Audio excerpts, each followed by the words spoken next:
J'ai quelque chose à dire. Je crois que le message doit être stop. On ne peut pas continuer à massacrer une population. Il faut dire aux Français que les Turcs peuvent arriver jusqu'au génocide et qu'il faut prendre les mesures nécessaires pour arrêter un futur génocide. Où sont les Occidentaux quand leurs alliés kurdes, qui ont combattu Daesh à leur côté, se font massacrer? Là, ce qui se passe était particulièrement grave. C'est une épuration ethnique dont il s'agit. L'objectif est de faire mettre en acte la France et toutes les puissances mondiales pour arrêter le massacre qui est en cours.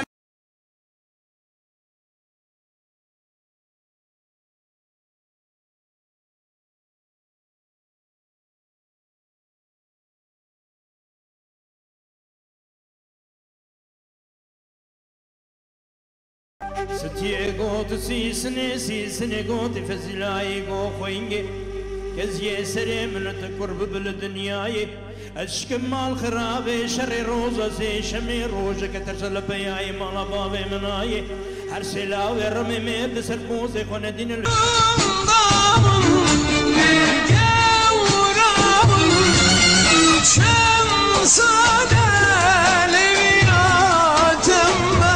ولا تنسى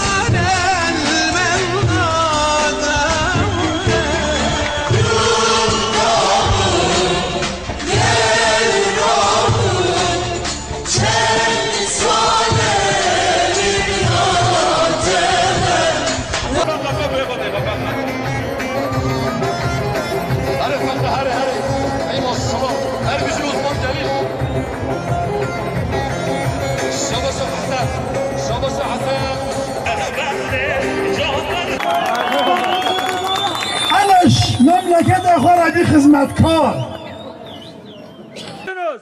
Çay gili dağı binere, mala babi mi mala merane. Biz boyun eğmeyiz. Sezai mezai, Kürtlük, Türklük. Bakınız dikkat edin. Tarihe bakın. Kim ki Kürtlerle Türklerin kardeşliğini savunmuşsa onun başına bir film getirmişler.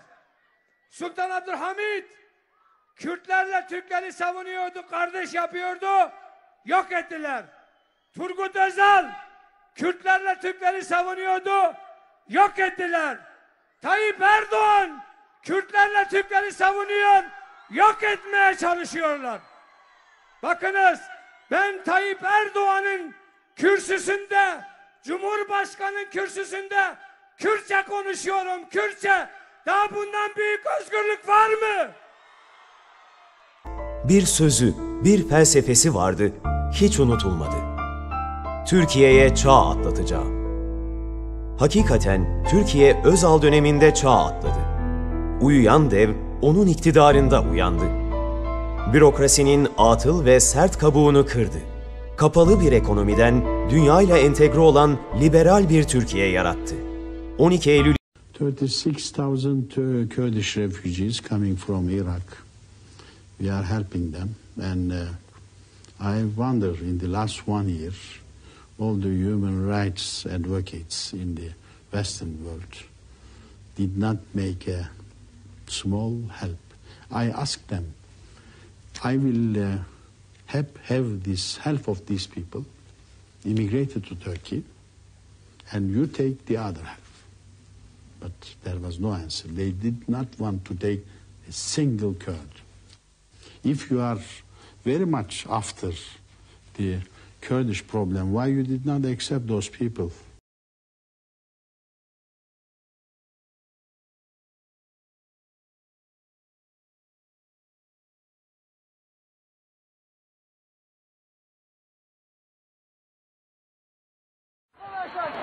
Journée sanglante en Turquie où une série d'attentats a causé la mort d'au moins 14 personnes et fait près de 300 blessés.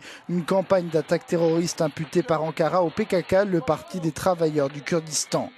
À El Azur, une voiture piégée a explosé, tuant 5 personnes. C'est le siège de la police qui était visé dans cette province non kurde de l'est du pays. Et l'Azour était jusqu'à présent épargné par les ravages du conflit kurde. L'attentat a provoqué d'importants dégâts sur le bâtiment de 4 étages et à l'extérieur. Rien qu'ici, 217 personnes ont été blessées. Une autre attaque a fait 6 morts à Bitlis, dans le sud-est, 5 soldats et un militant kurde anti-PKK.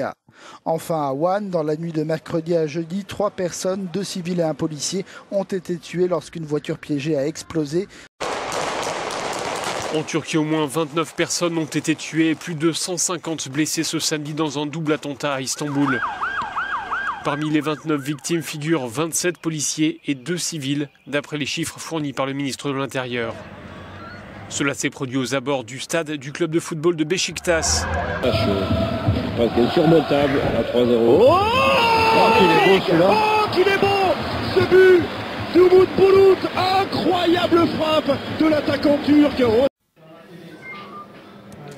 5 jours après la tuerie d'Istanbul, la Turquie a été frappée par un nouvel attentat à Izmir.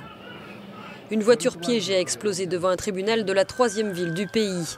Un policier et un huissier de justice ont été tués. 6 autres personnes sont blessées. En outre, 2 assaillants présumés sont morts dans une fusillade avec les forces de l'ordre. Un 3e serait recherché. Cette fois, c'est la rébellion kurde du PKK qui est pointée du doigt. Les autorités turques affirment avoir identifié l'auteur de l'attentat à la voiture piégée qui a fait au minimum 28 victimes hier soir à Ankara. Il s'agirait d'un Syrien âgé de 23 ans, entré récemment en Turquie. Il est présenté comme un proche des milices kurdes en Syrie. Le chauffeur du véhicule aurait été identifié grâce à ses empreintes digitales retrouvées par la police scientifique.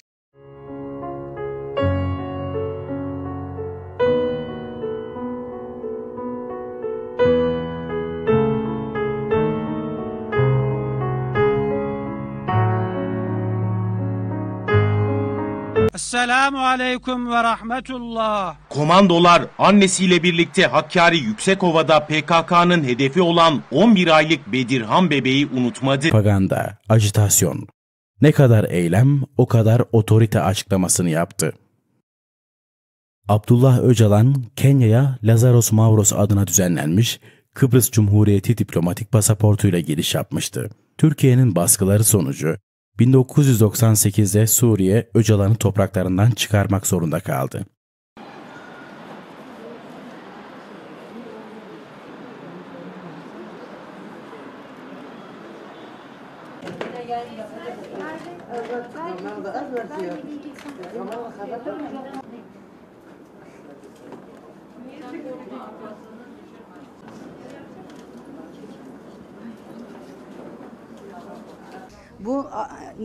Gel gidelim meclise. Benim oğlum meclise gitmemiş ki. Benim oğlumun kaydı bu HDP il binasının önünde içinde yapılmış, Lice'ye gönderilmiş. Bu çocuklarımızın beynini yıkayıp göndermese, ben çocuğumun ne işi Irak'ta, Suriye'de vardır. Ama hiçbir şekilde ben 6 yıldır evladımda haber almıyorum. Ölü mü sağ mı onu bile bilmiyorum. Eğer sen kendi bir dakika benim yerime kurursan, sen benim için yani ciğeri yanmış anne için bu kelimeyi kullanmazdın. Gelmiş şov yapmaya. Senin başına da gelsin, sen evladın da 6 yıl bir ömür sende ayrı kalsın. Bakayım bu şov mudur yoksa insanın evladı, insanın ciğeri yanmasa insan buraya gelmez. Oğlum Ramazan eğer beni görüyorsan, diyorsan bak HDP'ler bize ne yaptıklarını görüyorsun. Yani ben burada gelip oğlumu sizde hak olan evladımı sizden istemeyeyim. Evladımı size bırakmak istemiyorum. Artık yeter. Kimse artık mezar taşlarına sarılmasın.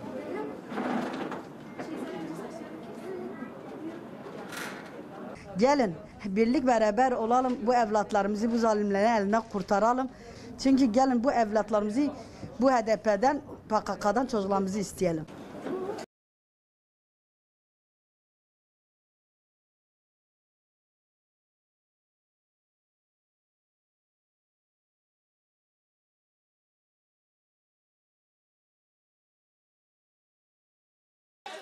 Sur ces images filmées par des combattants kurdes, un groupe de soldats se prépare à partir au combat. Sur plusieurs chars flotte le drapeau des YPG, une puissante milice kurde de Syrie. Les forces kurdes sont prêtes à libérer le nord de Raqqa du groupe État islamique. Nous sommes prêts à libérer les habitants de Raqqa. Cette milice kurde fait partie des forces démocratiques syriennes. C'est le principal partenaire en Syrie de la coalition internationale formée par Washington pour lutter contre l'organisation de l'État islamique. Le 20 janvier, la Turquie a lancé une offensive dans la région d'Afrin contre les forces du YPG, le bras armé du principal parti kurde en Syrie.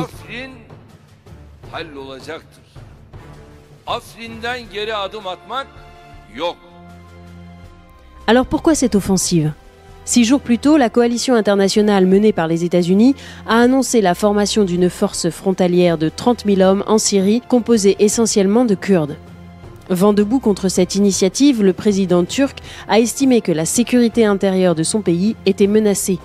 Pour lui, les hommes du YPG sont des terroristes. Le nœud du problème est là. Le YPG, littéralement Unité de protection du peuple, dépend du parti kurde syrien, le PYD, qui lui-même est affilié au fameux parti des travailleurs kurdes du PKK d'origine turque. Ce parti est considéré par la Turquie, mais aussi par l'Union européenne et les États-Unis, comme un groupe terroriste. Pourtant, lors de la lutte contre Daesh en Syrie, les Kurdes du YPG ont été de précieux alliés de la coalition internationale, notamment dans la bataille de Raqqa. Certains estiment qu'il faut maintenant les défendre contre l'intervention turque. So the YPG is the Syrian extension, the Syrian wing of the PKK.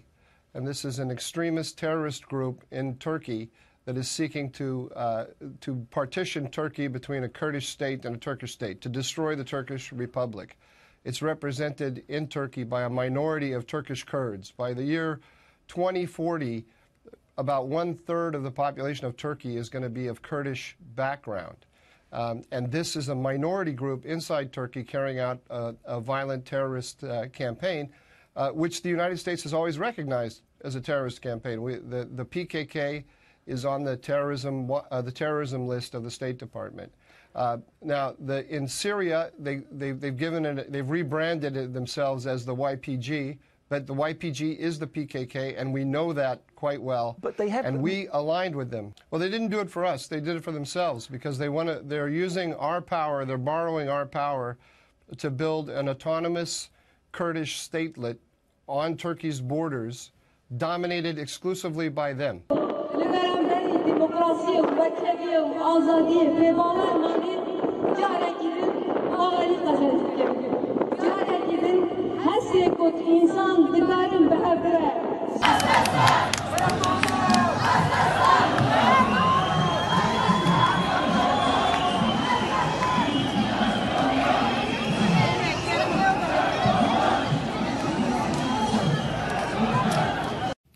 Ne diyor?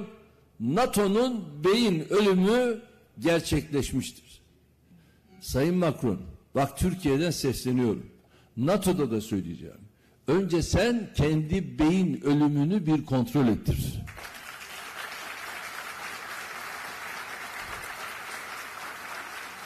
Çünkü bu ifadeler ancak senin türündeki beyin ölümü gerçekleşmiş olanlara yakışır.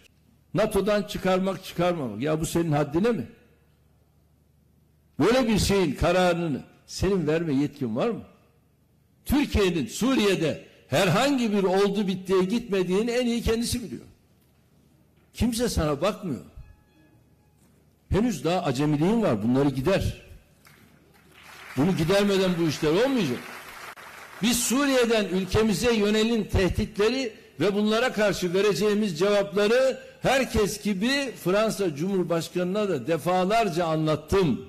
Ama anlamıyor. İnanın çok tecrübesiz. Ve terörle mücadele nedir bilmiyor. Senin Suriye ile ne işin var ya? 911 kilometre bizim Suriye'de sınırımız var.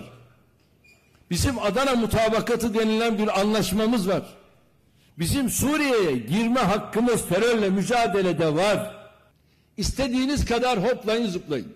İstediğiniz kadar eveleyip geveleyin.